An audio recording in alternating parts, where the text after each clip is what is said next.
So the third part of our Bertrand game piece tutorial is something very similar to what you guys have been doing on your first three tutorials, but you've been doing it on the Chromebook version. And that's kind of exporting, getting it ready to print. The first thing we want to do, we have to imagine a big solid base that this thing is going to be printed on. So I just drew a rectangle there starting on this, so all my axes are good to go, and I'm going to group that.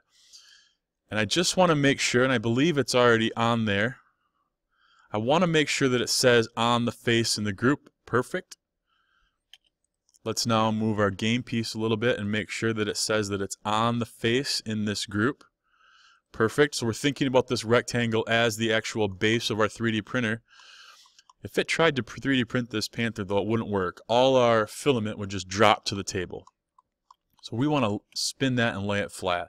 So we go back to our Q, which is our rotate tool. Click that corner, anywhere down here, and we're just going to take this up, and then we're going to type 90 and enter.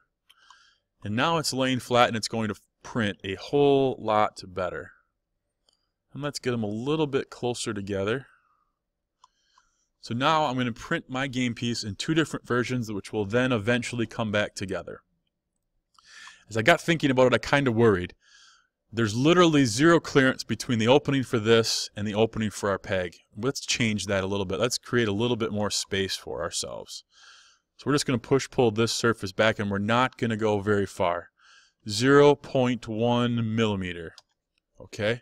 Just to create a little bit. And that still might not be enough, but at least we're trying. We may have to do some sanding later. I moved that back. So I didn't make many changes.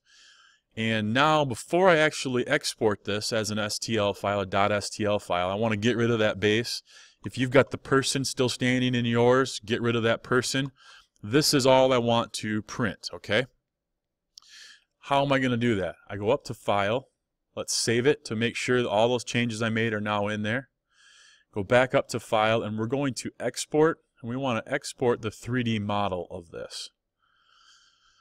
So we click that, and a dialog box should pop up here in a second. That's asking us how we want to do it. Game piece tutorial is fine. And right here you're going to have a lot of options. 3ds file, AutoCAD file, all these different things. We want to go down to the stereolithography file, .stl.